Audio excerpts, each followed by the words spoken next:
que la alternancia entre periodos de tipo de cambio alto y periodos de tipo de cambio bajo no se debe simplemente a la política de los gobernantes, sino que tiene que ver con los ciclos de acumulación del capital en Argentina y cómo se integran esos ciclos en el proceso de acumulación capitalista a nivel mundial.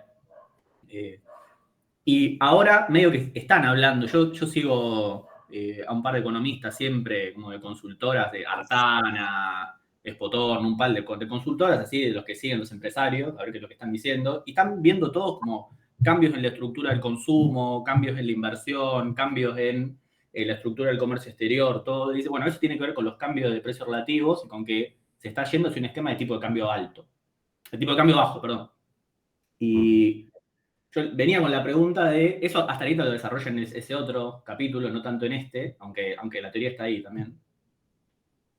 Y preguntarle como cuáles son las tendencias mundiales que explican, ¿no?, ese cambio de periodo. O sea, si no es la política de los gobernantes la que explica la alternancia entre un régimen de tipo de cambio bajo y otro de tipo de cambio alto.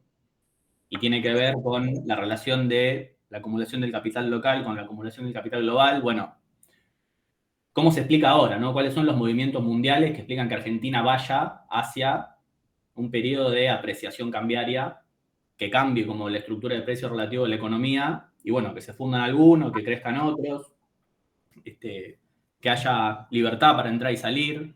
Como todavía no me queda claro, o sea, la impresión que me da es que es la política de los gobernantes ahora lo que lo están haciendo, que es ellos presionando, o sea, el gobierno presionando artificialmente para llevar el tipo de cambio para abajo. Pero que si no hubiera intervención alguna, me da la impresión que estaría más para el techo de la banda que para el piso. Tendería a pensar yo. Eh, Como venía con ganas de preguntarle algo por ese lado, a ver qué será la próxima. Sí, sí, sí, sí, es muy interesante. Bonel le da mucha bola a la posibilidad que tiene. Bueno, él toma de la escuela de la reformulación, de la escuela de Kirsch, de la escuela de Jessop, la idea de estrategia de acumulación, ¿no? Eh, si bien no, digamos, para él tiene una preeminencia muy grande el tema de la lucha de clases. Entonces dice, bueno, hay una estrategia de acumulación, hay una idea de a dónde ir, de cómo se establecen, cuáles son las nuevas reglas de juego, pero esto siempre tiene mucho que ver con el momento de la lucha de clases. Entonces nosotros hacíamos digamos, el juego de decir, bueno, ¿qué hubiera sido ese 1 de abril del 91, donde Cavallo dice, bueno, vamos a entrar en un momento de convertibilidad, y dice, bueno, se van a congelar los salarios, todo queda así en el Cordobazo, por ejemplo, ¿no? Hay un momento, digamos, en que no, eso es posible y hay cosas donde no son posibles, o el descuento del 13% a estatales y jubilados, digamos. Para eso se necesitaba una clase obrera, ¿no?, que ya había sido derrotado en las luchas contra las privatizaciones. Por eso dice, bueno, estas estrategias de acumulación que se plantean en cierto momento, como puede haber sido, bueno, la post-2001 con la salida de la convertibilidad y el dualdismo, donde empieza a haber consensos, digamos, en que, bueno, la salida es romper la convertibilidad, ¿no?, en ese momento, porque si no, no se puede salir. En ese momento tiene mucho que ver, tiene mucho peso el momento de la lucha de clase, digamos. Yo creo que no depende de los gobernantes en sí, digamos, no es un problema de los gobernantes en el sentido de que no es a libre disposición de quien gobierna, ¿no? Que mañana entra otro y dice, no, vamos a hacer tal cosa y da un giro y qué sé yo, devalúa. Dice, no, vamos a mantener con una banda que sea el 100% de devaluación mínimo y todo se arregla y la inflación no se va a ir y qué sé yo, sino que tiene que ver, bueno, con experiencias que se van dando en la lucha de clases. O sea, el dólar pisado a toda costa, ¿no? A costa de endeudamiento, de lo que sea, tiene mucho que ver con el quilombo que armó la inflación previa. O sea, pero hija directa de la inflación previa. Y junto con eso, de la memoria de lo que fue el 2001 y la hiperinflación del 89, digamos, la posibilidad de que se vaya todo a la mierda, digamos. Porque bueno, se entra en un momento en que todo el mundo empieza a ajustar precios para arriba por las dudas, y qué sé yo, las empresas que tienen insumos importados, que son casi todas las que fabrican algo, empiezan a manejar un dólar que es muy diferente al que existe, entonces, digamos, empiezan a pensar en un dólar más alto y entonces empuja, digamos, empuja la inflación y el dólar, la inflación empuja el dólar y el dólar empuja la inflación y, digamos, se hace una espiral donde ya es imposible, digamos, contabilizar nada con el peso. A mí me parece que se generan ciertos consensos alrededor de ese tipo de experiencias. Bonet tiene en ese libro, en la hegemonía menemita, tiene un capítulo 4 que por suerte teníamos un psicólogo en el grupo. Pero Muy bueno, difícil. Lacan es mucho Zizek, y como es, y fue duro, iba avanzando línea por línea, fue muy duro, pero bueno, estas cosas pesan mucho, ¿no? En cuanto a la posibilidad de establecer otra estrategia de acumulación, ¿no?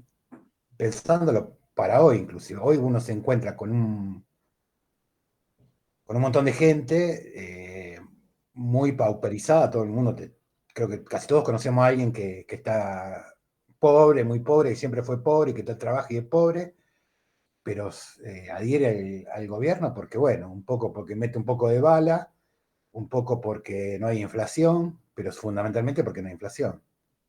Entonces a lo mejor el tipo hace torta asada abajo de un puente y la vende bajo un puente, y el tipo sabe más o menos que la harina la compra mañana al precio que la compró hoy y que la compró ayer. Entonces sostiene, digamos, un poco el gobierno, ¿no? Hay cierto consenso. Y las posibilidades tienen que ver con ese consenso.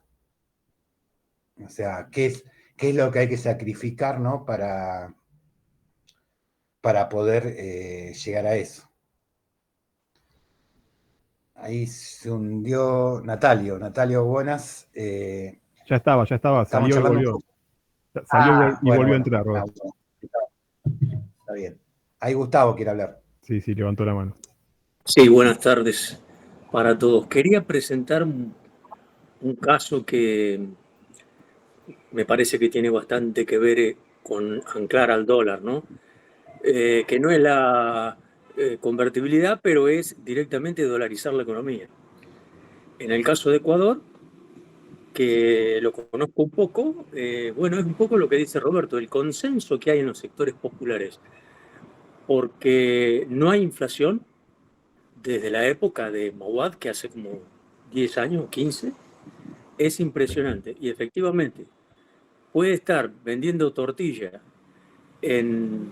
a la orilla del río, pero esa persona sabe que lo que gana, ese dólar que gana, le alcanza para vivir y que mañana va a tener ese dólar. El otro caso es el del Salvador. El Salvador hace muchos años que tiene el dólar. Y claro, los que ganan en dólares se enriquecieron notablemente. Los que no ganan en dólares se pauperizaron. Y entonces, claro, la flotación del dólar tiene que ver con cuánto dólar en ese momento tenía el gobierno que dolarizó.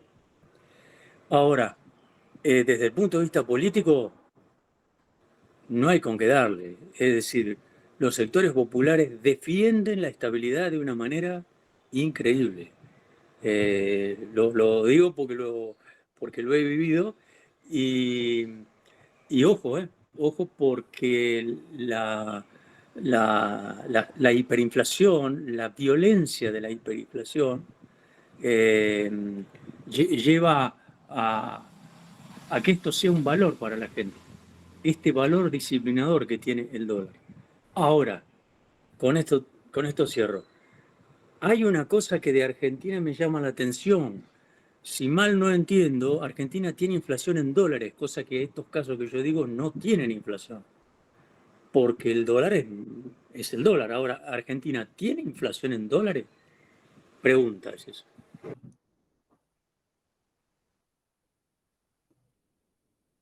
Daniel.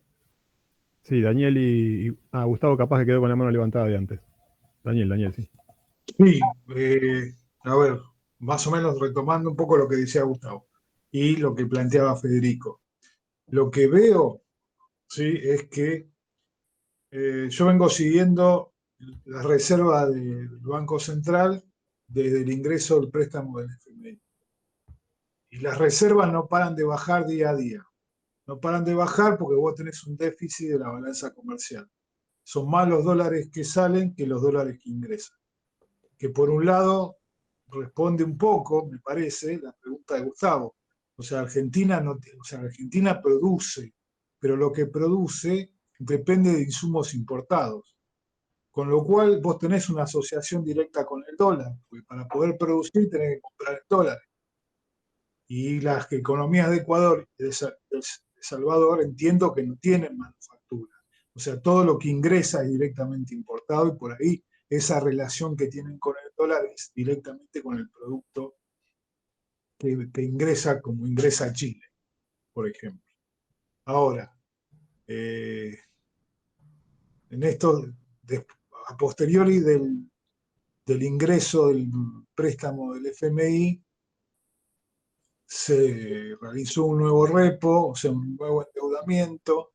Entre ayer y hoy entró otro lanzamiento de bonos, o sea, vos estás pateando para adelante para tratar de mantener ese equilibrio del dólar. O sea, si no hubiese intervención real, ese dólar seguramente iría para arriba. Y si va para arriba, va a afectar a la inflación, va a terminar disparando. ¿Qué es lo que el gobierno trata de controlar por lo menos hasta las elecciones? ¿Cuál es el camino? Y el camino es lo que planteaba Roberto. Vos necesitas disciplinar la mano de obra para ganar competitividad o para ganar productividad. ¿A costa de qué? Y a costa de tener sueldos más bajos y condiciones laborales más complejas de las que hoy por hoy tenés. No hay otra, por lo menos yo no veo otra situación u otra salida que no sea una cuestión de un 2001 recargado, que pueda condicionar un poco las cosas. Pero seguís teniendo el mismo problema, que es la baja competitividad que tiene Argentina. O sea, Argentina, que es un país de 50 millones de habitantes, necesita algo más que los granos, lo que pueda vender de petróleo, lo que pueda hacer de minería o de gas. Necesita tener otras actividades productivas como para que su economía alimente a la cantidad de masa que dio origen. Le sobra la mitad de la población con ese tipo de economía. Con lo cual, el problema sigue estando y va a estar en cualquier gobierno. Hoy por hoy, parte de la fuerza que tiene Milei es que nadie quiere agarrar el gobierno porque no hay caja con que sostener una repartija. Me engancho ahí a ver si abro la cámara un cachito. Ahí estoy. Me engancho un poquito ahí en lo que decía Daniel. Claro, lo que pasa es que ahí hay, por eso toda la discusión que veníamos teniendo en el grupo de lectura del texto de Bonet, la hegemonía menemista, es porque este escenario lo plantea, el texto es del 2004, creo, ¿no? No me acuerdo, Roberto, estoy citando de memoria, Sí. o Renzo. Sí.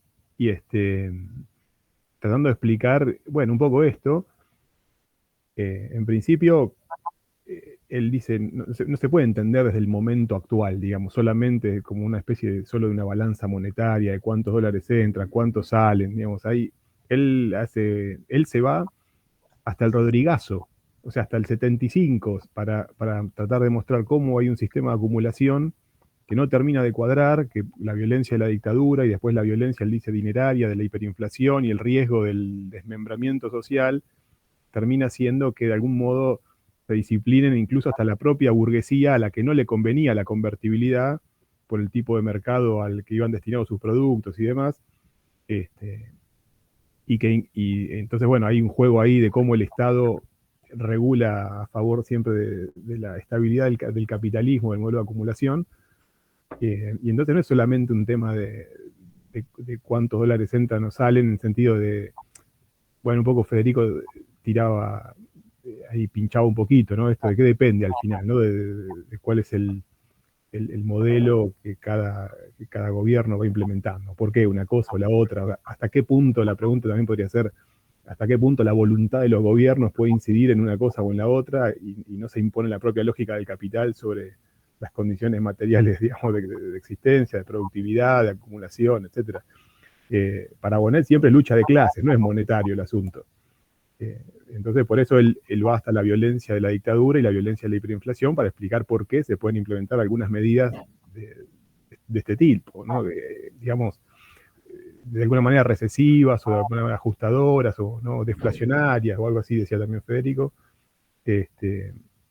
Enganchando con lo que planteabas, Daniel, recién, claro, o sea, hay una economía que necesita dólares de una manera importante. O sea, esto que decíamos, creo que Roberto también lo decía recién, la cantidad de dólares que se necesitan incluso para poder exportar lo que se exporta es muy alta. Eso también tiene que ver con la redistribución del ingreso, tiene que ver con la productividad, tiene que ver con las reservas, tiene que ver con el estilo de vida. O sea, hay cantidad de factores, digamos, ¿no? Lo que pasa es que, claro, uno escucha algunas versiones como que todo depende de los formadores de precios. Y bueno, claro, entonces porque o sea, terminamos en una explicación de que están los capitalistas malos, los capitalistas buenos, los internacionales, los locales, como si no funcionara todo más o menos de la misma manera, ¿no? Vos traes un empresario alemán acá y a los 5 minutos termina haciendo lo mismo que hace Galperín o Pérez Compán, o sea, o cualquiera. Porque las condiciones, los estímulos, las motivaciones son esas. ¿Quién se va a poner a producir algo si vos le garantizás estabilidad en el dólar y 30% de tasa en un año, que después lo cambian de nuevo a dólares y aunque no se la lleven a ningún lado, porque el tema no es que se la fuguen, aunque se la guarden en el bolsillo de nuevo, se vuelven a acumular los dólares y a vos te dejan el despelote. El Estado respondiendo por los capitalistas, digamos, ¿no? O sea, entender un poco también cómo funciona el mundo de las finanzas es clave, que a mí me parece que en el mundo de izquierda no se entiende mucho eso, ¿no? O sea, digamos, con suerte se leyó a Marx en vivo y en directo, y con mucha más suerte se entiende cómo funciona la especulación, que es un carry trade, digamos, o sea, no sé, cosas medio básicas, ¿no?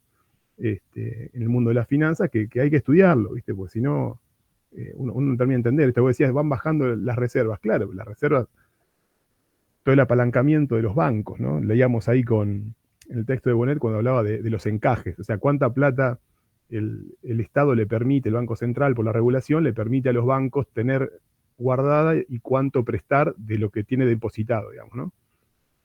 Claro, ¿qué hacen estos tipos? Te bajan los encajes al 2%, por ejemplo. Y eso es que si a vos te depositan $100, vos podés prestar hasta 98.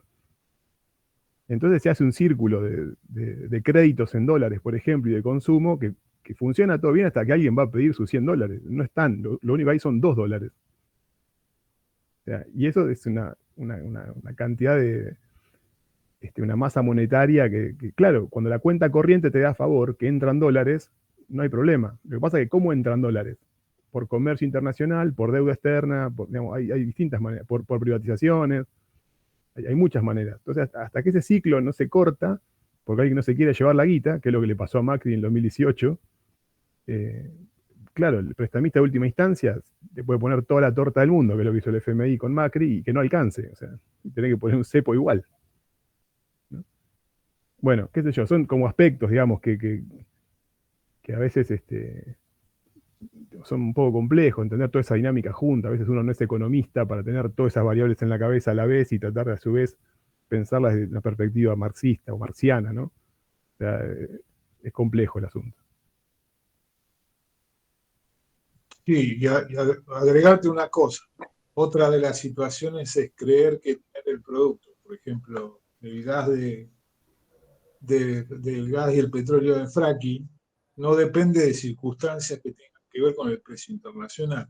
Hoy el precio internacional bajó y producir fracking es mucho más caro de lo que cuesta en Medio Oriente, que pinchás y sale, con lo cual los costos operativos son mucho más altos y la inversión cuando el costo es más alto cae, con lo cual tampoco tenés o vas a tener un respiro por ese lado porque la inversión se acomodó a esa realidad del precio internacional.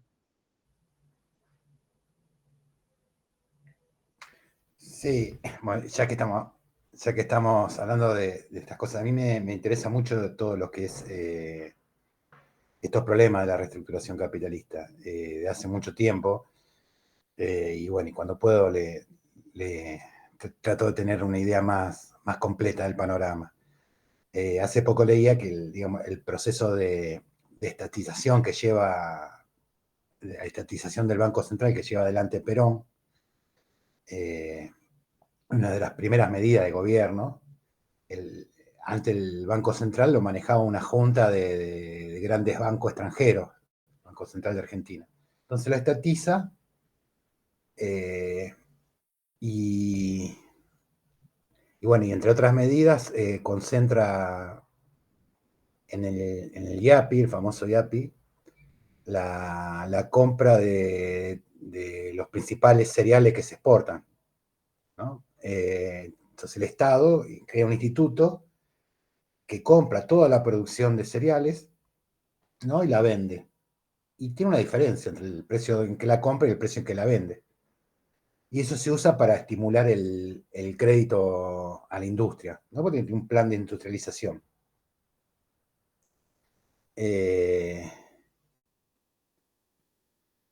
Eso dura un tiempo, ¿no? Incluso dura poco, ¿no? Porque esto se hizo mucho con la activa movilización de la clase obrera, que ya a mediados del 48 y el 49, Perón la empieza a frenar, ¿no? Que empieza todo el proceso de represión dentro del movimiento obrero con los mismos instrumentos que son los sindicatos de los... unas pinzas que se hacían entre los sindicatos y la policía, digamos. Empieza ya en el 48 ya a escuchar los reclamos de estos nuevos industriales, de que los reclamos de los trabajadores eran excesivos, ¿no? Pero bueno, la cosa más o menos funcionaba así, ¿no?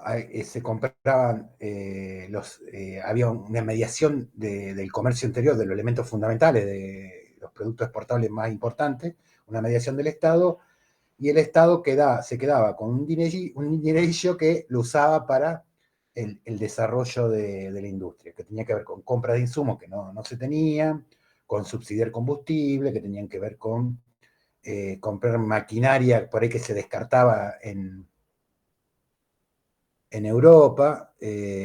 Bueno, yo fui ferroviario en mi juventud, digamos, y hasta que otro peronista, digamos, cerró los ferrocarriles. Allí vos veías tornos que seguramente en la década del 30 más o menos, porque tenían como 7 metros cada uno, digamos, eran todas cosas así. Y bueno, una herramienta muy tosca para, digamos, finales de los 80, principios de los 90. Pero bueno, era lo que había venido de aquella industrialización que ya era, digamos, bastante de modé, pero a su vez, qué sé yo, los coches de pasajeros, por lo menos que era lo que yo conocía, los Pullman, eran compras, se habían hecho compras a Japón, y los otros coches de pasajeros a Holanda, digamos. No se producían acá se reparaban, digamos, pero no se producían acá. Pero algunas compras se hacían, que eso lo manejaba el Estado. Con lo cual, digamos, también había amplias barreras aduaneras que favorecían digamos, el desarrollo de la industria, con salarios altos, ¿no? Que repetían un poco el esquema de Europa, ¿no? Salarios altos para desarrollar el consumo y la industria del consumo.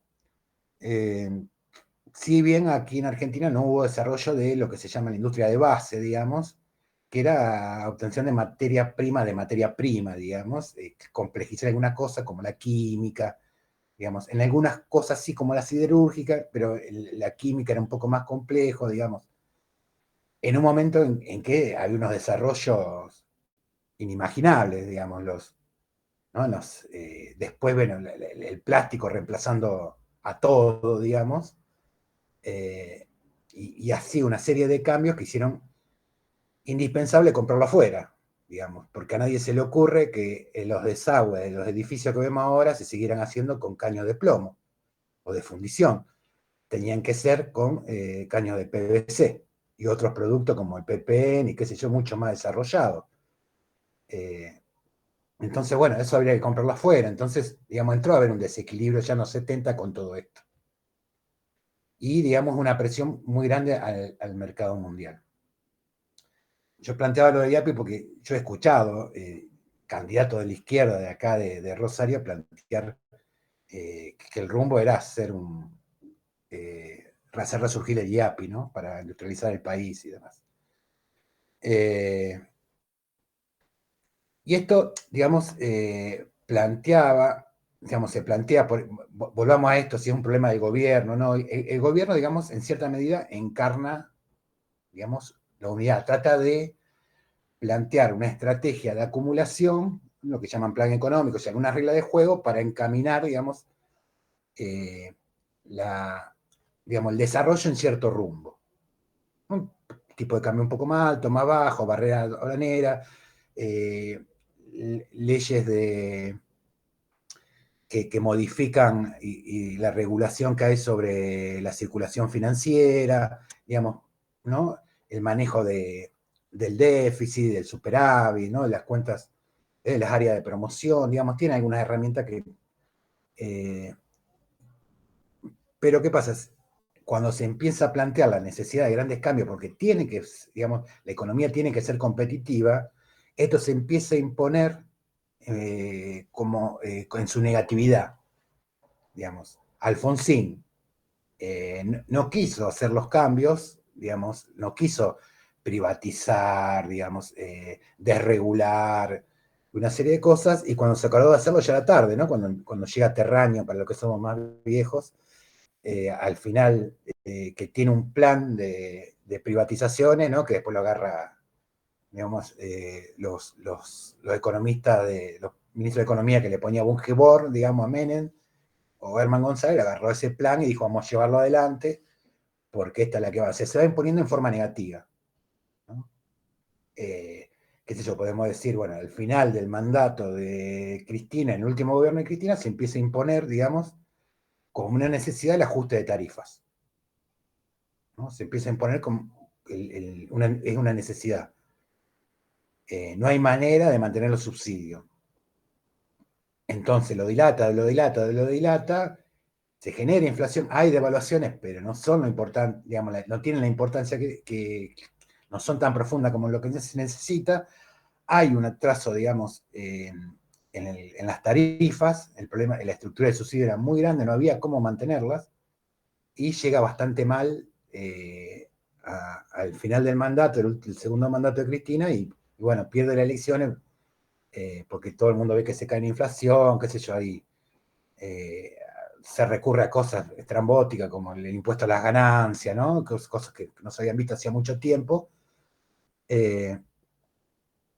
Y lo toma Macri. Macri lo quiere llevar adelante, pero se le arma cierto quilombo con la industria porque aumentan ¿no? la luz, el gas.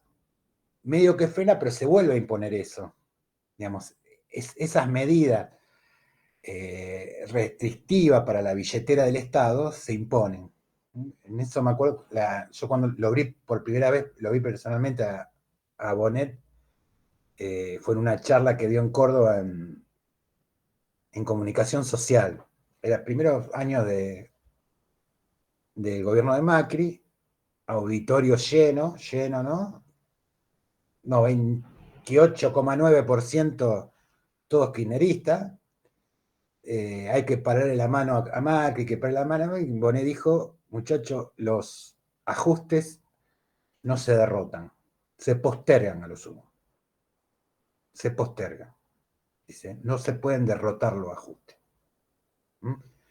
El ajuste es un reacomodamiento del ingreso, ¿no? De la distribución, a las nuevas necesidades que están planteadas, digamos. Una vez que se impone como necesidad, digamos, que era lo que le pasó, terminó pasando a Alberto, se imponía como necesidad reajustar ciertas cosas, digamos, tarifas, salarios a la baja, digamos, junto, cruzado con la necesidad de frenar de alguna manera el dólar porque se estaba yendo la inflación a la mierda, digamos, no, le planteó que por el tipo de alianza particular y por el desarrollo que tenía el gobierno de Alberto, no lo pudo llevar adelante y bueno, termina con una inflación que asomaba para la hiper y termina asumiendo un gobierno que inevitablemente, digamos, uno u otro, incluso lo decía Massa después de haber perdido alegremente, lo decía, bueno, el ajuste de alguna manera había que hacerlo, o sea, todos sus asesores, todo su equipo decía el ajuste había que hacerlo, y bueno, digamos, ya había problemas muy, muy serios del tipo de cambio y que siempre tienen que ver con un vaciamiento, digamos, con la imposibilidad de seguir, de reproducir, ¿no? La acumulación en un espacio nacional como el nuestro. Digamos, no había manera de continuar así.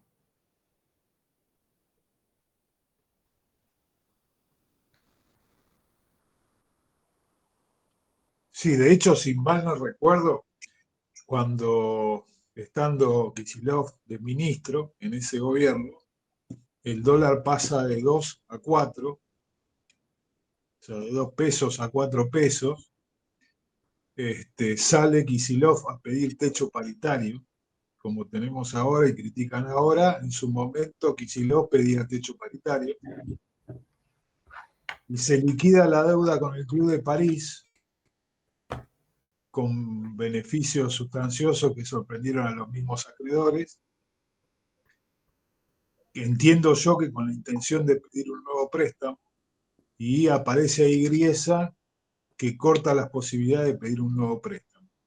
Pero digamos, dentro del mito del peronismo hay determinadas cuestiones que se van construyendo de acuerdo a determinadas cuestiones maniqueas de una realidad que en algunos casos se concreta y en otros no, porque siempre la culpa la tiene alguien que no quiere, digamos, en términos morales, que nosotros podamos ser mejores de los que somos. Y en realidad no hacen algo distinto. O sea, yo creo que hoy no hay nada enfrente de, lo repito, porque me parece que es el motivo concreto por el cual el peronismo está en la crisis en la cual está.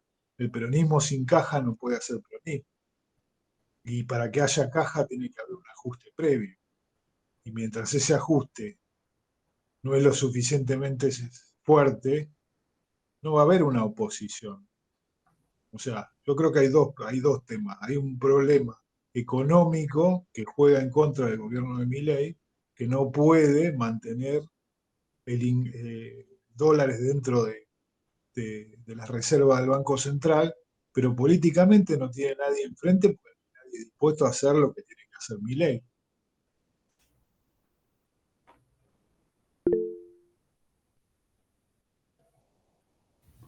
Dale, Gustavo.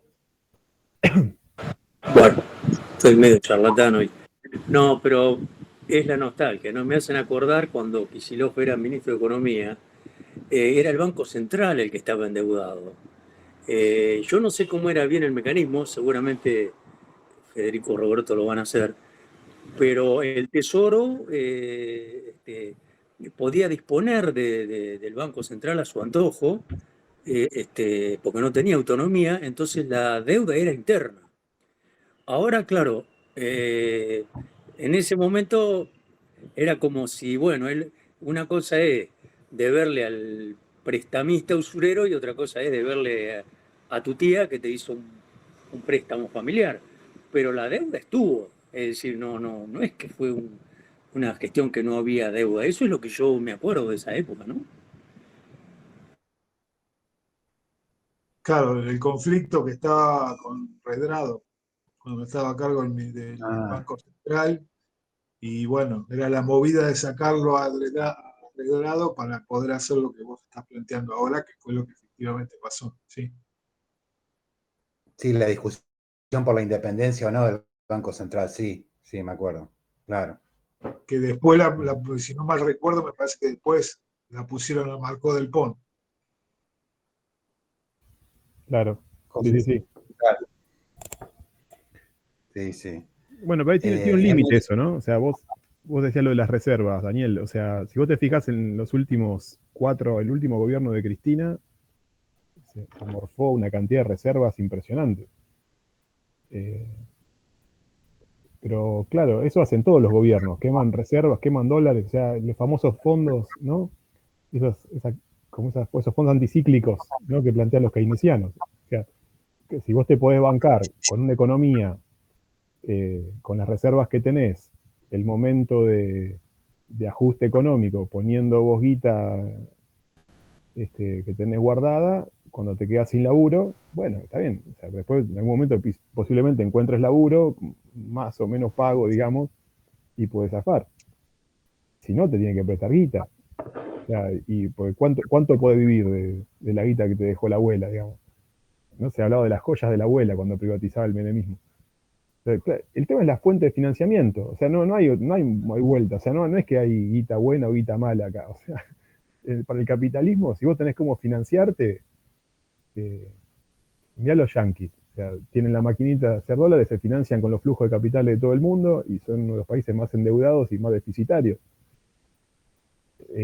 No tienen cómo resolverlo. O sea, no hay manera. O sea, no es una fuga hacia adelante. O sea, no hay modo de parar esa locomotora, digamos. Sin que explote todo, ¿no? O sea, porque ahí también está, como históricamente hay momentos, que uno puede entender las guerras mundiales como momentos de reestructuración de los modos de acumulación de capital mundial también. O sea, qué sé yo, hay muchas variables que juegan. El último gobierno del kirchnerismo, o sea, no, el de Cristina, digamos, fue tremendo. O sea, casi no hay comparación con otros gobiernos que se han quemado tantas reservas. Lo que pasa es que cuando vos, ahí juegan un montón de cuestiones, la expectativa del mercado en relación a esto, cuánto vos podés pagar, cuánto no podés pagar, cuánto dispuesto estás a hacer un ajuste o no. Esto que decía Federico al principio, que este gobierno está todo agarrado con alfileres, porque ni bien el mercado advierte que vos no estás dispuesto a pagar algo ajustando, o que te va a faltar guita, o que no te financia alguien, todo el mundo saca la guita y esto se cae en 30 segundos, o sea, otra que macrismo. Ahora, ese equilibrio inestable lo pueden mantener mucho tiempo, y sí, porque es todo economía y expectativa y gobernabilidad, o sea, es expectativa y calle, o sea, mientras la calle no la pudra y fíjate que hay movimientos de mercado que parecen que son cosas medio histéricas también, ¿no? O sea, claro, vos tenés como garantizado que vas a poner la guita en dólares y hacer una tasa en pesos, y el gobierno dice que está todo bien porque tiene tu guita en los depósitos. Cuando vos te das cuenta que los créditos que hay no están respaldados con depósitos, aparecen lo que se llaman los argendólares. O sea, es todo un dibujo que bueno, todo el mundo, o sea, viste, es la segunda religión esta. O sea, vos creés que la guita va a estar. Cuando vos dejás de creer eso, la guita la sacás. Y uno que saca guita, sacan todos, se terminó. O sea, y eso son 5 minutos. Pero esa expectativa, ya decía Renzo, esa expectativa puede durar mucho tiempo. O sea, el menemismo, sabíamos que iba a explotar ese sistema. Digamos. El tema es cuándo, ¿no? Estos tienen menos resto, me parece. La cosa está mucho más picada. Hay menos joya de la abuela para sostenerlo. Y claro, menos recursos, una sociedad más rota, menos unidad política, menos disciplinamiento partidario. O sea, pasó el 2001, o sea, pasaron muchas cosas, ¿no? Dale, Renzo. Sí, yo quería agregar 2 dimensiones. Obviamente estamos mencionando un montón de cosas que requieren cada uno un análisis muy profundo, digamos. Pero bueno, en el sentido de poner en común perspectivas más generales y tener en cuenta todos los aspectos, para mí hay 2 aspectos importantes sobre los que no entramos, no hablamos, que por un lado la reproducción de la fuerza de trabajo en Argentina, esto de que Roberto mencionó en un momento la cuestión de ser asalariado, incluso formal y pobre, o sea, informal ni hablar, pero incluso formal o estatal y pobre, o sea, unas cuestiones que que no son comunes, digamos.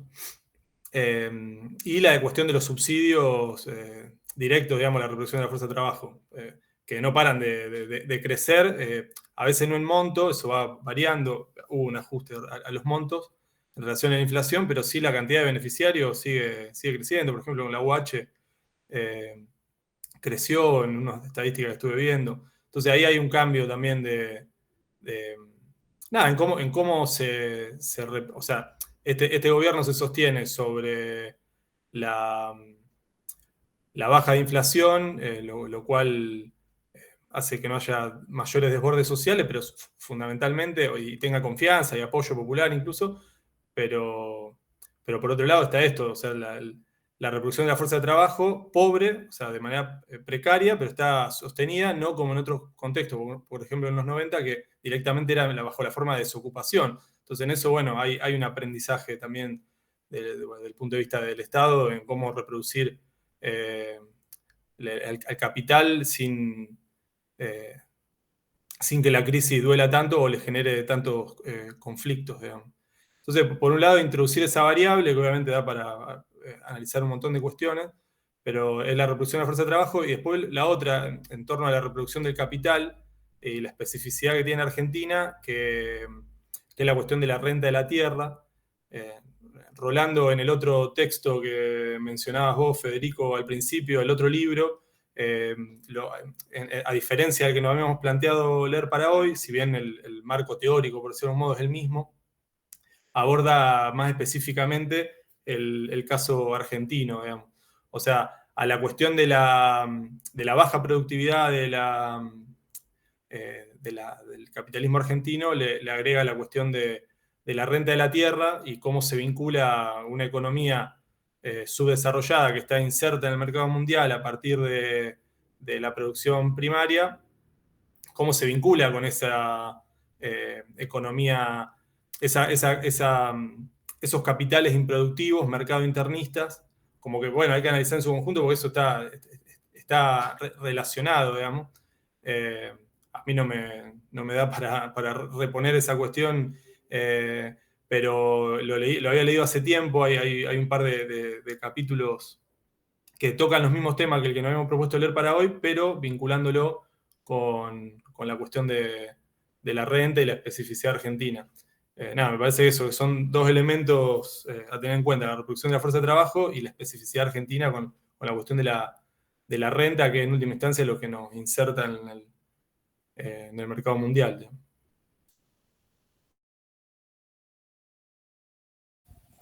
¿Cuál es el libro, Renzo, el que nombró Federico?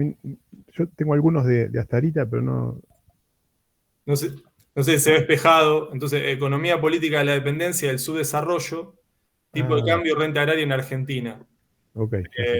Y justo son los mismos números de capítulo. El 11 se llama Tipo de Cambio, Dinámica del Desarrollo Desigual y la Crisis en el caso argentino, que también es el 11. Entonces yo cuando dijimos el 11, digo, fui directo a este, digo, pero no es que habíamos dicho para mí. No. Pero daba, el capítulo daba. Claro. Para cruzarlo. Sí. Y los capítulos, digamos, el capítulo anterior de este libro también es importante en este sentido, digamos. Ahí Rolando analiza, digamos, como la cuestión del tipo de cambio en relación a la inflación, en relación y el tipo de cambio en relación a la comparación entre productividades, digamos. Yo te escuchaba y decía, el tema, a mí me vuelve siempre la idea esta del ejército industrial de reserva, ¿no? Y la discusión de la idea de la masa marginal, ¿no? O sea, hasta qué punto el trabajo o los trabajadores, la población, no sé, ponerlo en los términos que quiera, es absorbible por el modelo capitalista actual de acumulación. O sea, che, ¿por qué la AUH fue lo único que le ganó a la inflación el año pasado, digamos?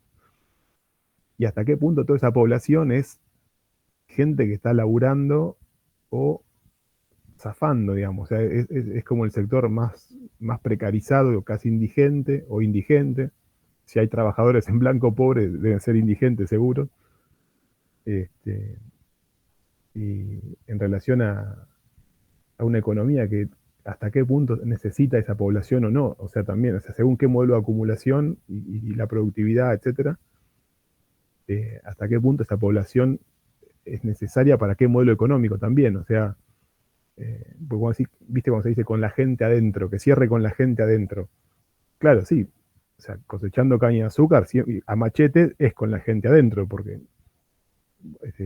sin duda tener pleno empleo, y ni siquiera, pero dejémoslo, supongamos, hagamos la ficción, ¿no? Cuando vos empezás a meter otro tipo de tecnología o el tipo de modelo también, ¿no? El tema del campo en Argentina es uno de los países, bueno, perdón, es uno de los países con mayor tecnología y productividad en el ámbito de la agroindustria. Pero claro, justamente por eso acá no hay ninguna revolución agraria posible si no hay campesinos prácticamente. O sea, escuchás a modelos que dicen, no, hay que hacer la revolución agraria, no sé qué, y pues, si no hay, o sea, acá hace 60 años que no hay campesinos, amigo. Habrá algunos por ahí, pero digamos, es una polémica interesante, no entender la estructura demográfica de la cual vos estás supuestamente queriendo apalancar una política, ¿no? Sí, la cuestión de la población sobrante o sobrepoblación relativa, digamos, es un fenómeno global, digamos, y que en Argentina eso se manifiesta, digamos, en otros países como Argentina también, con mayor gravedad, pero bueno, a la vez hay como un montón de niveles de la sobrepoblación relativa. Marx distinguía entre, no sé, la estancada, el pauperismo, bueno, la latente para la cuestión de los trabajadores del campo. Entonces acá hay un crecimiento cada vez mayor del pauperismo, por decir AUH, pero después está esta sobrepoblación relativa estancada, que es la que trabaja para capitales improductivos y donde aparecen estas formas de explotación de la plusvalía, o sea, que tiene que ver con la extracción de plusvalía bajo su modalidad absoluta, digamos, que es brutal y que, bueno, así se reproduce el capital, o sea, ciertos capitales hoy, pero bueno, como un efecto subsidiario del aumento de la plusvalía relativa y una economía globalizada, que bueno, ahora parece entrar en cierta crisis y hay un montón de quilombos, digamos, pero bueno, esa es la dinámica mundial y que por eso hay que flexibilizar todos los mercados de trabajo, incluso los mercados de trabajo de los capitales productivos, digamos, porque la flexibilización también está en los capitales más altamente desarrollados, solo que, bueno, los sueldos son diferentes, digamos, pero de ahí para abajo toda la reproducción de la fuerza de trabajo está transformada y en ese sentido también cómo impacta esto en la conciencia, cuando se sigue pensando a veces en términos de conciencia obrera y demás, que está bien, digamos, hay que pensar, pero hay que pensar por todas estas cuestiones son determinaciones fundamentales para pensar por qué no hay organización, por qué no hay resistencia. Y después hay determinaciones más directamente que tienen que ver con la reproducción de la fuerza de trabajo a nivel biológico, que las caídas de las tasas de natalidad a nivel mundial, que ahora hay alarmas y demás, porque se empezaron a publicar ciertos datos, y entonces, bueno, hay sectores que se alarman de esas cuestiones y se discute muy a nivel superficial, como se discute todo, si son todas decisiones individuales de si se tienen o no hijos, digamos, bueno, pero hay una determinación del capital, sobra fuerza de trabajo, digamos. Entonces, pero bueno, ahí ya nos vamos. No, es que te metés con temas, no sé, viste, vuelve el maltusianismo, que sobra gente y entonces hay gente descartable, qué sé yo, o sea, porque según qué análisis se haga, después qué decisiones se tomen no siempre tienen que ver con, digamos, yo siempre discuto que el marco teórico a uno no te da para sacar conclusiones políticas mecánicas, digamos, uno puede con el mismo análisis, con marcos teóricos similares, tomar decisiones políticas distintas, ¿no? O sea, ahí uno cree que los que piensan de determinada manera, los que escriben a determinada forma de entender las cosas, deberían sacar o actuar políticamente de tal modo. No funciona así, si no sería todo mucho más lineal y todo mucho más claro, ¿no? O sea, se le agrega esa complejidad también en el plano de la lucha de clases, de la organización, bueno, qué sé yo, terminamos hablando del mundo y los alrededores, ¿no? No, igual está bien, yo creo que es interesante el intercambio porque como que saltan elementos de la profundidad de la crisis, ¿no? En la que está el capitalismo en esta época. Y medio que la formación, ¿no? De la gente que está que activa, que está interesada, que se compromete con estas cosas, tendría que apuntar a reponer esa dimensión, ¿no? Objetiva, de la cual parece que no hay escapatoria de alguna forma, cuando a uno le caen estas fichas, ¿no? De lo que pasa con la población mundial, ¿no? De la crisis del orden mundial, que a primera vista son como desmovilizantes de alguna manera, ¿no? O para la militancia sacar esas conclusiones, hablar de determinaciones y demás, como es medio indigerible, es medio como que no, bueno, entonces, ¿A quién ¿qué voto? hacemos? Y yo creo que gran parte del desafío de ir construyendo a la larga una visión, una concepción del mundo revolucionaria, enfrentada a este estado de cosas, tiene que ver con la práctica de lidiar con esa objetividad y de poder ponerla en conceptos y en palabras, ¿no? Y no huirle reactivamente. O sea, esa dimensión profunda e inevitable de la crisis, mostrar que hay conciencia de eso. Porque medio que la llamada a la acción y al activismo ciego frente a eso, medio que es dejar que el problema siga, es ignorar el problema, básicamente. Y, bueno, laburos como lo de Rolando, pero no solo él, muchos otros, medio que te ayudan a poner un poco en perspectiva que hay problemas muy profundos, de verdad, ¿no? Yo no sé, yo soy docente y a veces pienso en mis estudiantes que tienen 13 años, y digo, ya hoy el mercado laboral es una mierda. Cuando ellos tengan 18 y salgan a laburar, va a ser más mierda que ahora. O sea, ya mi generación, yo tengo 35 y todos mis compañeros que nos recibimos, yo qué sé, laburamos y yo tengo suerte de que heredé un departamento de mi vieja, pero la mayoría no, y con el laburo llegás a comer y a pagar alquiler. La generación anterior, al menos con el laburo, podía pensar tener una casa. La generación que viene ya no puede pensar ni tener laburo. O sea, este laburo estable a la larga, ¿no? Y yo no veo una perspectiva de salida para esos pibes adentro del sistema, la verdad. Veo una apuesta como el gobierno de Milei es, bueno, si nos rendimos 100% a las leyes del sistema, hay alguna alternativa. Que es esta alternativa, ¿no? Que funcione el dinero. Pero ya es como pedir que funcione como una condición básica y elemental del sistema que ya en nuestro país, por su historia, por sus particularidades, medio que está, andás a ver, ¿no? Si estos tipos pueden recomponer, ¿no? La moneda a la larga, ahí salía esto del tema de los bancos. Yo no sé si vieron las recomendaciones de Cavallo. Sí. Cavallo salió a discutir, hará una semana o dos, que está esto, ¿no? Proponiendo volver, o sea, levantar todas las restricciones que se pusieron después del 2001 al crédito en dólares que pueden dar los bancos para remonetizar la economía en dólares. Dice, si el gobierno no va a emitir más pesos y no vas a tener flujo de inversiones externas, bueno, ¿cómo remonetizar la economía? Levantar todas las restricciones como prudenciales que se pusieron después del 2001, que los bancos puedan prestar crédito en dólares para que con los depósitos en dólares de la gente los bancos puedan dar crédito y sea el crédito de los bancos el que remonetice la economía. Que también, ¿no? Puede darte cierto aire de corto plazo para crecer, pero después te deja en una condición de exposición, ¿no? Que ante cualquier default de la deuda o retiro de depósitos, tú estás en el horno, tenés no solo una crisis cambiaria y financiera, sino bancaria, que, bueno, Bonet labura bien ese encadenamiento, ¿no? De la crisis financiera con la crisis cambiaria, con la crisis bancaria, pero como que es muy profunda la crisis, me parece. Y en la izquierda no hay un tratamiento consciente y frontal de esa dimensión, que es, yo qué sé, epocal, que nos va a trascender a nosotros, me da la impresión, esta crisis. Siempre el capitalismo salió de las crisis, ¿no? Siempre todos los marxistas pensaron que la crisis que ellos estaban viviendo en su generación era la última. Yo ahora medio que tengo esa ilusión de que de este ciclo el capitalismo no va a salir, que no va a haber otros 30 gloriosos después de esto. Esto ya es especulación pura, ¿no? Pero,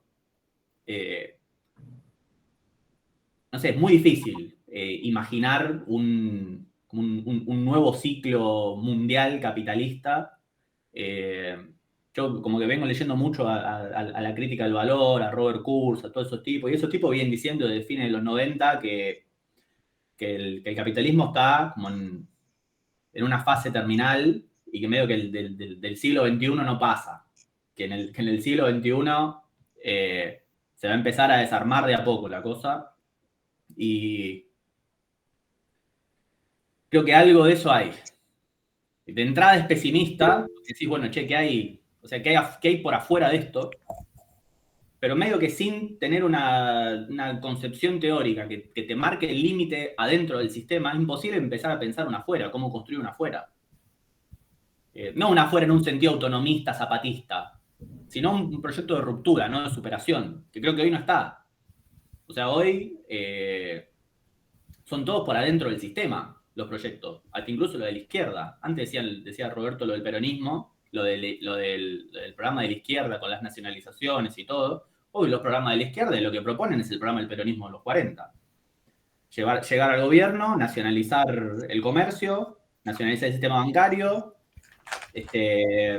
repartir el laburo entre ocupados y desocupados. Al mismo tiempo te dicen que eso se hace democráticamente, como si no necesitaras una dictadura para hacer todo eso. ¿Dónde está mi iPhone? Claro, o sea, digo, si eso fuera posible, lo estaría haciendo el peronismo. Claro. Si eso fuera una opción viable. Pero como que es muy difícil enfrentarse con esa dimensión, que en el tema demográfico aparece como brutalmente.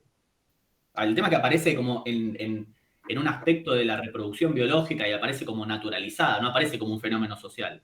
O sea, nadie ve en la crisis demográfica un producto del desarrollo capitalista. La derecha ve en la crisis demográfica, le echa la culpa al feminismo de la crisis demográfica, ¿no? Como que la tiene toda da vuelta. Pero, bueno, nada. Renzo ahí había subido un par de cosas al chat y había levantado la mano, ¿eh? Sí, ahí compartí justo yo participo además del taller con los compañeros de una biblioteca acá en Rosario, y tenemos una revista y una editorial. Ahí en el último número de la revista, que lo veníamos preparando ya hace unos años, ahora tomó más repercusión esto de la baja natalidad. Y bueno, lo vinculamos concretamente al crecimiento de la sobrepoblación relativa y sus manifestaciones actuales con la reestructuración del modo de producción capitalista de los 70, 80, 90. No, a mí me parece súper interesante el enfoque de Kurz, Postone, Japet, toda esa labor crítica, digamos. Obviamente da para una discusión muy larga. Pero a mí me parece que esta consideración que ellos tienen, digamos, de que en buena medida la fuerza de trabajo, el proletariado es mero capital variable y demás, como que la cuestión de la conciencia no aparece como determinada por la relación de explotación, digamos, termina siendo como una dominación, una opresión de lo abstracto sobre lo concreto, y uno parece que tiene de dónde brota la conciencia, entonces, si no a través de asumir la explotación y la relación, digamos, mercantil en la propia venta de la fuerza de trabajo. Pero bueno, da para un montón, pero para mí esos enfoques, si bien son interesantes, son como bastante catastrofistas, sin plantear de dónde brota la conciencia del proceso, más allá de que uno después puede discutir si están viendo bien el proceso o no. Y a mí me parece más interesante como ver esto, los procesos reales de reestructuración del capital. Evidentemente está en crisis o entrando en crisis la última reestructuración del modo de producción capitalista, pero nada niega que no puede haber otra reestructuración. Cuando se discute las jubilaciones, ¿no? Con esto de las jubilaciones son cada vez peores, vamos a que haya cada vez menos jubilación porque no hay trabajo formal, y siempre se piensa con el paradigma anterior de que la jubilación era un derecho y ¿qué te dice que en un futuro no nos banquemos no estar jubilado laburando hasta los 80 años? Si, es impresionante las cosas que no hemos bancado en relación a momentos anteriores y demás, como que, no sé, a mí con todo esto del Eternauta que circulaba, que al progresismo le encanta, ¿viste? Lo de lo viejo funciona, si no, basta de esa nostalgia, digamos, de comparar todo con una época que ya fue, digamos. Hay que entender el momento actual, obviamente que es desagradable y que en comparación con ciertos derechos del pasado es catastrófico, pero es lo que es, digamos. Y hay que ver si puede haber una conciencia de la propia realidad y mejor aún si es por una superación del capitalismo del contexto actual. Y parece sumamente difícil. Entonces estos enfoques del análisis, digamos, como de la crisis del capitalismo, de varias corrientes, están buenos, pero a veces como que no hay sujeto, digamos. Pero bueno, es simplemente es un tema súper amplio, hay 1000 autores, digamos, pero bueno, señalarlo porque para mí también son corrientes interesantes, pero tiene esa cosa ahí que me hace un montón de ruido. Perdón, Roberto. No, dale, Roberto, vamos, querido. No, dos cosas. Primero, lo que planteaba Federico con respecto a... Bueno, dos planteos de él.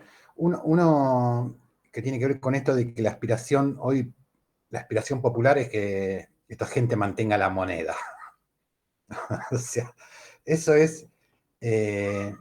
me parece que es fundamental, digamos. Bonet le da mucha bola, estudia mucho el tema de la crisis de Alfonsín y la hiperinflación y la de la Rúa con el estallido de la convertibilidad. Digamos, Estado, o sea, orden político y dominación y moneda van de la mano. O sea, eso digamos, es fundamental. Y eso tiene que ver con la posibilidad de reproducir la sociedad tal cual está, digamos. Más o menos como está, digamos, la reproducción diaria de las relaciones sociales tiene que ver con ese orden, digamos, que es como el acuerdo mínimo que puede haber. Por eso me parece fundamental. Y acá está todo muy, digamos, muy pendiente de la moneda fuerte que puede entrar como respaldo, digamos. Rollo le da mucha bola al tema de a criticar la idea esta de la desmonetización, de la desmaterialización del dinero. Digamos, para él digamos, tiene un respaldo material en moneda, en metales preciosos, y digamos, lo que pasa es que acá se hace, en nuestro país por lo menos, y en muchos lugares, se hace mediante el dólar, o sea, se pone el dólar como mediación, digamos. Se respalda dinero en dólares, que es el dinero mundial, que a su vez está respaldado en reservas en oro. China, bueno, usa el oro y el cobre, digamos. Durante muchísimo tiempo estuvo comprando, digamos, muchísimo cobre. Pero es fundamental, digamos, en este sentido, digamos, esa posibilidad, si lo que viene siguiendo Daniel, de que las reservas van a plantear en cierto momento que no hay con qué respaldar los pesos y nos seguimos manejando en pesos, digamos, va a haber un problema serio, digamos. Va a haber un problema serio. O sea, no se respalda con nada el peso. Eso es uno. Lo otro tiene que ver con el planteo esto que se discute, bueno, alrededor de los críticos del valor y demás. Bueno, el taller no es un agrupamiento político, ni es una instancia académica, digamos. Es un lugar donde pensamos cosas, digamos. Nos hacemos muchas preguntas, en general agarramos un libro y nos vamos con más preguntas de las que teníamos, lo cual es muy bueno. Y bueno, y es interesante, digamos, ir abordando problemas. Para mí, la crítica del valor, para mí es una tarea pendiente en cuanto a la lectura de los autores, y me ha tocado nada más que discutir con gente que planteaba eso. O sea que tengo gente cercana que adhiere a las posiciones de Postone, entonces, bueno, en la discusión me van surgiendo preguntas. Y después, bueno, yo le recomiendo lo que hace Federico con Seba, ese video donde hablan sobre hacen como una introducción al libro de Kurz, a un libro de Kurz, que está muy bueno, porque da una idea de cómo es la crítica, de la crítica del valor. O sea, cómo es la crítica que hacen ellos. Porque a mí me parece que es una dimensión interesante, digamos. Porque me parece que uno puede hacer observaciones, pero hay un punto en que tienen razón. Lo que ellos señalan, que es que las relaciones de intercambio, las relaciones de valor, están internalizadas, ¿sí? Y que no solo con el empujar a la lucha, digamos, la lucha lleva a la revolución socialista. Es más o menos eso, digamos. Le estoy diciendo en forma bruta, espero que Federico no se enoje mucho, digamos, pero es más o menos eso, ¿no? Que estas relaciones de intercambio no son visibles y se toman como natural, digamos, ¿no? Y que las luchas reivindicativas nos lleva, digamos, radicalizándola, profundizándola, nos lleva a romper con las relaciones sociales. Lo cual plantea que digamos, la ruptura de las relaciones sociales hacia relaciones sociales más solidarias es un momento consciente, digamos. No es que la propia lucha lleva a eso. Digamos. Si uno ve el derrotero desde, qué sé yo, desde el bolchevismo hasta la izquierda hoy, esto fue dejado de lado, digamos, ¿no? Qué sé yo, en el programa de transición de Trotsky se plantea, nosotros partimos del nivel de conciencia existente y de ahí vamos profundizando la lucha tirando consignas, ¿no? Entonces profundizamos, radicalizamos la lucha y la conciencia va evolucionando. ¿Por qué? Porque hace una experiencia con los reformistas, ve que son traidores, qué sé yo, y más o menos, digamos, como que se va acumulando, digamos. No hay retroceso en eso. Y en realidad, digamos, hace mucho se discutió, digamos, que la conciencia, la lucha reivindicativa no genera más que conciencia reivindicativa. La lucha por, digamos, redistribuir de forma más o menos progresiva el ingreso no genera más que conciencia burguesa, cómo mejor vender la fuerza de trabajo. Digo, esto es 1902, el quehacer de Lenin, más o menos. Y digamos, este olvido yo creo que sí lo señala bien, por lo menos por los intérpretes con los que he discutido yo, lo señala bien la gente que hace la crítica al valor. La lucha misma nos lleva a esto, hay un inconveniente ahí, nos lleva a una conciencia, digamos, de superar, porque el límite, digamos, el límite del capital, de la acumulación de capital, no se ve, digamos, con esa lucha.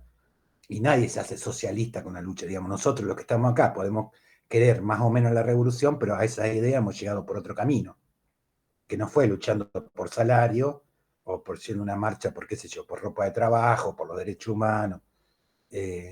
No fue así, es porque hemos leído, porque nos hemos interesado, porque alguien nos habló, digamos, es otro registro, digamos, y entonces ahí podemos ver, digamos, que es un poco lo que plantea Lenin, por lo menos, digamos, el eje del quehacer de Lenin es, digamos, acá no hay con qué darle, el problema es la teoría. Digamos, podemos luchar, digamos, mucho tiempo, pero por medidas, por cuestiones sindicales, pero bueno, la conciencia que se desarrolle es conciencia sindical. Pero bueno, me parece que el señalamiento de la crítica del valor, en algún momento lo voy a tener que empezar a leer, porque me parece que es por demás de interesante, digamos. Sí, por ejemplo, estos interlocutores con los que yo vi, digamos, tenían un aspecto así, donde quedaba todo clausurado, porque bueno, la fetichización de las relaciones sociales, como que obturaban, digamos, la posibilidad de ver, digamos, con claridad que eran relaciones de explotación. Ahora, yo le preguntaba siempre, digamos, mi pregunta siempre es, bueno, pero vos, ¿por qué podés ver esto y otro no? ¿Por qué podés ver el fetichismo? ¿Por qué podés ver el límite que plantea la lucha reivindicativa y otro no? Digamos, es la gran pregunta, digamos, por lo menos ante quienes discutía conmigo este tipo de temas. Pero igual creo que sí, que la crítica del valor plantea un serio inconveniente, digamos, señala un problema muy, muy grande, porque qué sé yo, Octavio Cribaro, que es el referente del PTS acá, o era, digamos, no sé si ahora bajó el escalón, decía hay que volver a IAPI, no lo decía porque, qué sé yo, porque él pensaba que se llegaba al socialismo. Seguramente porque pensaba que en la lucha por las estatizaciones, por las nacionalizaciones, se iba, digamos, camino al socialismo, cuando en realidad, digamos, por lo menos, si no hay, lo que pienso es que si no hay una conciencia de dónde se quiere llegar, una conciencia de los límites del capitalismo, no hay manera de superarlo, digamos. Fede. No, la respuesta de por qué la ven unos y otros no es porque son el hombre nuevo. Nada, mentira. No, dejemos la chicana. Al pedo. Lo que digo es que acordate que cuando leímos el texto de Heinrich, que Henry también estaba ahí metido un poco, creo que Federico estaba en ese grupo, no me acuerdo. El planteo es básico, ¿no? Leyendo a Marx, o sea, el capitalismo funciona de una manera tal que se come el planeta y se come la fuerza de trabajo, o sea, a la larga destruye los recursos y destruye la fuerza de trabajo, por su mecanismo de acumulación, de maximizar la valorización, etcétera. O sea, esta idea de la autovalorización del capital.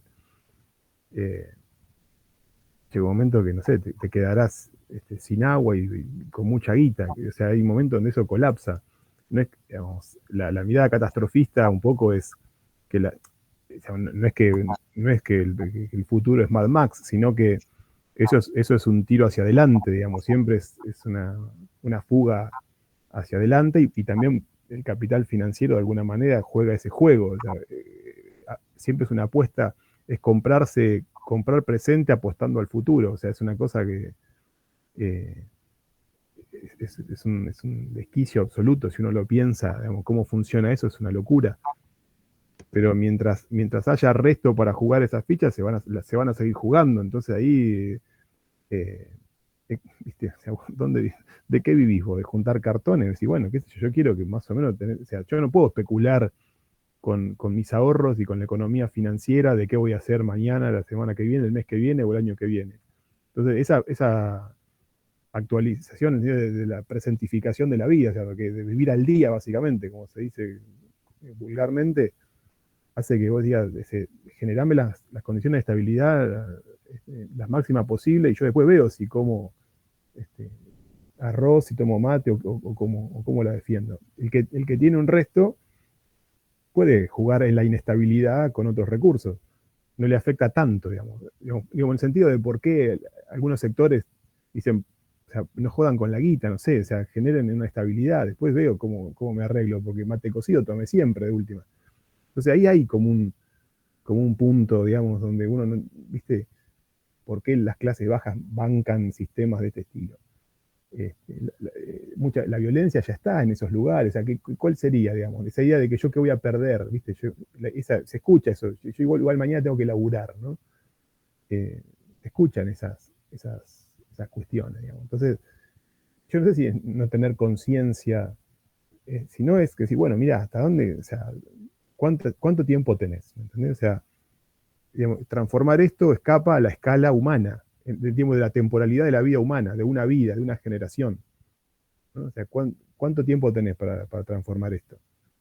Bueno, no sé, generame la estabilidad máxima posible y yo ahí me la rebusco como sea, ¿no? O sea, digamos, como si no, uno piensa que, viste, que el que no toma conciencia es un boludo, el que no entiende cómo funciona es un gil, el que los pobres voten a Milei es porque no entienden.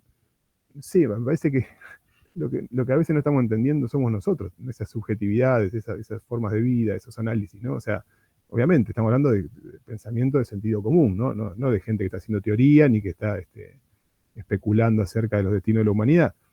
Pero hay un momento de verdad ahí que hay que también poder leer, ¿no? O sea, en relación a esto que decíamos, que bueno, que los planteos que la izquierda no se hace o debería hacerse o qué sé yo qué, ¿no? No hay un sujeto, decía Renzo. Bueno, o sea, ¿de dónde va a salir eso? ¿Qué sujeto, no? O sea, no sé, estamos en una época donde medio que no hay sujeto en ningún lado, me parece. O sea, ¿por qué lo habría en la izquierda? No sé, es como a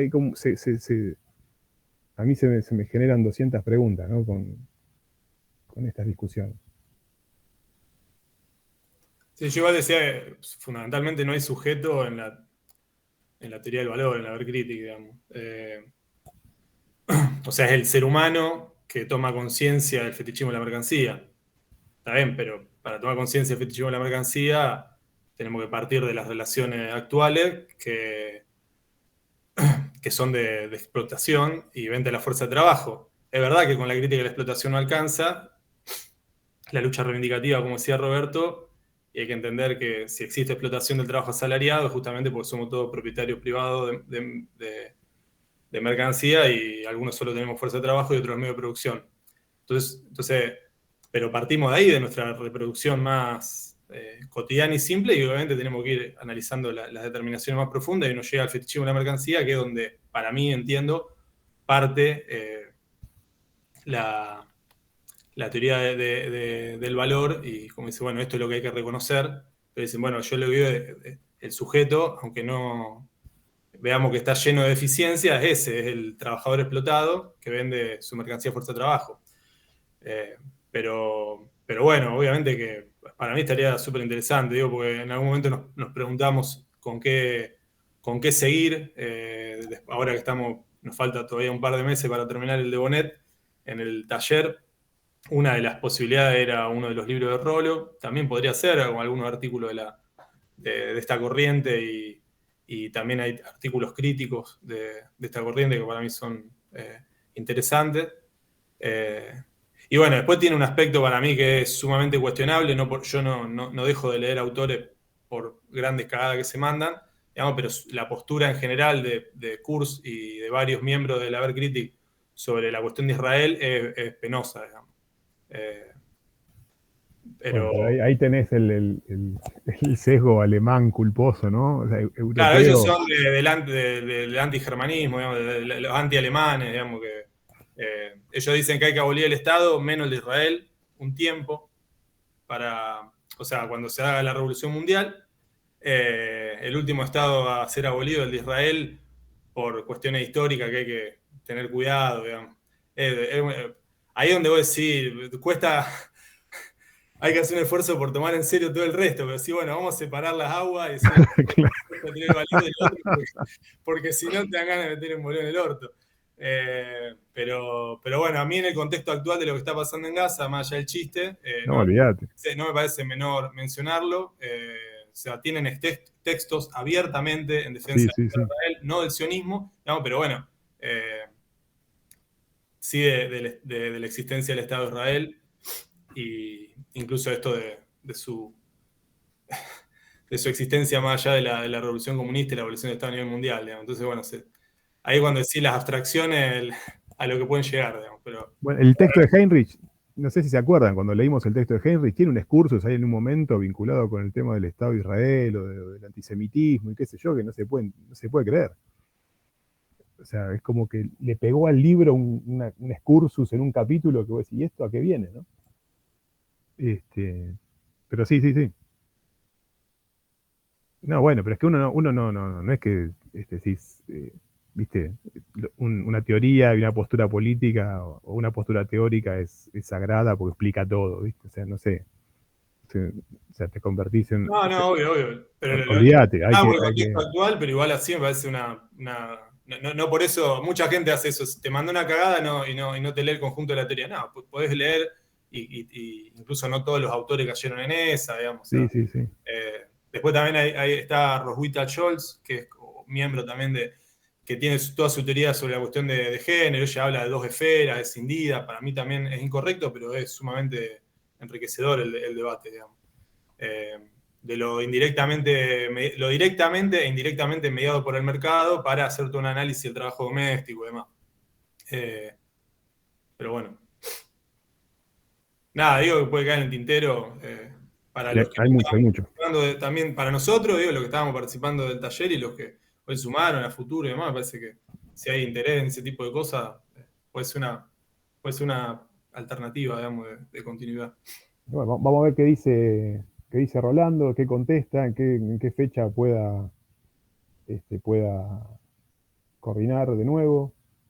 Lanzaremos otra vez la difusión. Y sí, seguiremos invitando. Bueno, nosotros cada tanto volvemos a invitar, cuando empezamos algún capítulo o algo así, medio importante de algún texto, decimos, bueno, alguien que se quiera sumar a la lectura y a la charla, a la discusión del texto, por ahí no de todo un libro, pero sí de algunos temas, ¿no? O sea, como para ir actualizando también el encuentro, la reunión, los espacios de debate, ¿no? O sea, es muy enriquecedor, es interesante.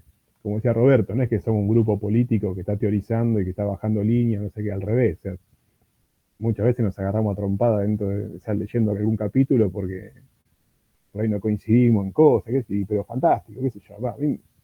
Es un poco la idea, ¿no? O sea, y abrir juego, uno leyó otra cosa, che, leete esto, no sé, vos me pasás tal cosa, yo te paso otra, y ir abriendo juego, ¿no? A mi entender, la izquierda medio así genérica, marxista en Argentina, es bastante dogmática, ¿no? O sea, esa lectura medio talmúdica de los textos, es decir, no puede discutir nada. Bueno, para todo hay una respuesta, ya todo lo dijo Marx o no sé quién, o o el otro, y entonces ni siquiera leen cosas desde una perspectiva crítica para repensar cosas, ¿no? Y si lo hacen después, la línea política que toman, no se puede creer. Yo he escuchado una vez a alguien, digamos, jactándose, ¿no? De que su organización tenía posiciones unificadas hasta del fútbol, Tremendo. sobre qué hacer del fútbol. Digamos, tenía programa para todo. O sea, a nosotros no nos falta programa, tenemos programa de todo, hasta qué hacer con el fútbol. Bueno, eso es una orga. Eso es una orga. A ver si se dejan todo lo de contrario. joder. Esto es todo lo contrario. Pero bueno, sí, esto es lo más diverso. No sé si dejamos acá, lo volvemos a invitar a todos para cuando tengamos fecha. Calculo que los mails que nos mandó Rolo era de otra computadora, otro lugar, porque ahora no está conectado para nada, así que en algún momento responder y ahí quedamos. ¿Qué va a ser? Así todo tuvo tiempo hoy para a la tarde para bardear a la izquierda por el último No, salió artículo. temprano. No, salió esta mañana eso. A la mañana Sí, vi 7 al horario tarde. mediodía, por ahí. Sí. Está bien, igual. Sí. Vos si no viene a charlar con nosotros, pero está escribiendo en el blog, ¿cómo es esto? Claro, ¿viste? No, por ahí no le anda. Viste que a veces te pasan cosas. A mí el otro día se me desconfiguró la cámara y no sé qué, me volví loco para ver por qué no me tomaba la cámara de la computadora, es una locura. Tuve que hablar con un amigo medio hacker, ¿viste? No reproduje todas las cosas que dijo. Está bien. Pero bueno, sí, no, se ve que estaban bastante molestos con que no le funcionaba. Incluso la fecha la puso él, así que no sé, bueno, esperemos. Nosotros, en todo caso, los que estamos en el taller, si no es para el miércoles que viene, bueno, tenemos nuestra... seguimos con el taller, digamos, así que... Tal cual. No, bueno, postergamos ahí para algún momento, después que